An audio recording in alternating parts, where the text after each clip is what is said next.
Yang saya hormati para pejabat tinggi madya di lingkungan Kementerian SDM dan kementerian lembaga terkait lainnya, para narasumber serta Bapak Ibu dan hadirin sekalian. Assalamualaikum warahmatullahi wabarakatuh. Selamat pagi dan salam sehat bagi kita semua. Pertama-tama marilah kita panjatkan puji syukur kehadirat Allah Subhanahu wa taala atas berkat, rahmat dan karunia-Nya. Hari ini kita dapat bertemu secara virtual untuk menghadiri acara Fokus Group Discussion Roadmap Pengembangan Energi Laut untuk mendukung transisi energi nasional serta peluncuran peta potensi energi laut Indonesia dan peta sumber daya mineral kelautan Indonesia. Saat ini semua negara berupaya menjaga kenaikan suhu global hingga 1,5 derajat Celcius untuk menghindari dampak bencana global dan perubahan iklim, antara lain panas ekstrim, naiknya permukaan laut, punahnya beberapa makhluk hidup, terjadinya perubahan ekosistem, dan punahnya terumbu karang serta perikanan laut. Untuk itu diperlukan upaya memitigasi perubahan iklim dengan menurunkan emisi karbon, namun dengan tetap menjaga ketahanan energi.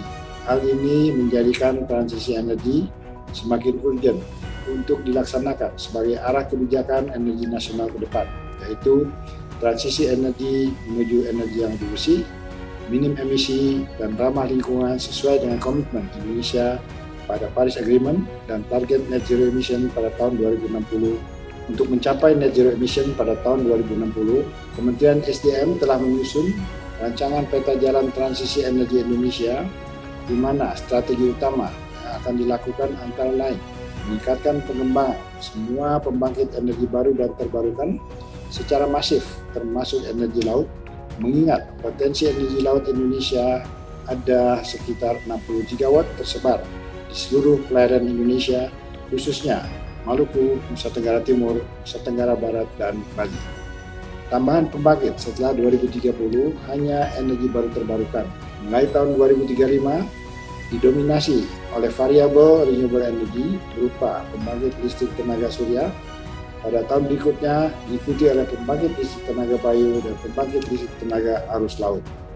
Pada visi Indonesia 2045, maritim menjadi pilar penting dalam membangun strategi transformasi ekonomi Indonesia melalui bioekonomi yang bertujuan menciptakan nilai tambah dan meningkatkan produktivitas ekonomi berbasis kelautan untuk mencapai pertumbuhan ekonomi yang inklusif dan berkelanjutan. Energi terbarukan terkait kemaritiman seperti PLTAL, PLTB, dan PLTS terapung di laut merupakan teknologi yang dapat diterapkan ke depan untuk dapat berkontribusi pada pengembangan blue economy. Di samping itu, mineral laut juga memiliki nilai ekonomi yang tinggi, khususnya potensi rare earth elements yang berperan penting dalam menghasilkan produk-produk berteknologi tinggi seperti smartphone, kendaraan listrik, turbin angin, panel surya, dan baterai penyimpanan listrik. Untuk mendukung ekonomi berbasis kelautan, Badan Geologi telah melakukan survei dan pemetaan geologi kelautan yang ditampilkan ke dalam bentuk peta potensi energi laut berupa arus dan gelombang dan peta sumber daya mineral kelautan Indonesia yang mencakup seluruh wilayah Indonesia. Melalui peta ini, saya yakin Kementerian SDM akan menambah serta memperkaya data penting dalam menunjang informasi sumber daya alam yang dapat mendukung berbagai sektor pembangunan nasional dalam upaya meningkatkan kesejahteraan masyarakat Indonesia. Data dan peta hasil survei dan pemetaan geologi kelautan tersebut agar dapat ditindaklanjuti dengan melakukan kajian-kajian khusus untuk mengungkapkan lebih rinci potensi sumber daya energi di beberapa lokasi di Indonesia. Kajian tersebut akan memberikan prospek kemandirian energi bagi daerah dalam memenuhi kebutuhan listriknya dengan memanfaatkan potensi energi setempat.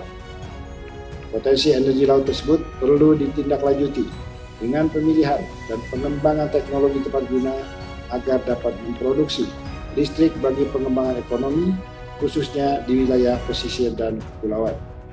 Bapak, Ibu, hadirin yang berbahagia, saya mengucapkan terima kasih kepada semua pihak, terutama kepada Badan Geologi dan Balai Besar Survei dan Pemetaan Geologi Kelautan yang telah bekerja keras dalam membuat peta potensi energi laut Indonesia dan peta sumber daya mineral kelautan Indonesia.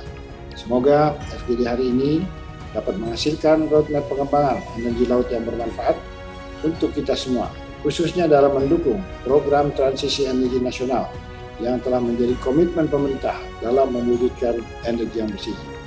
Terima kasih. Wassalamualaikum warahmatullahi wabarakatuh.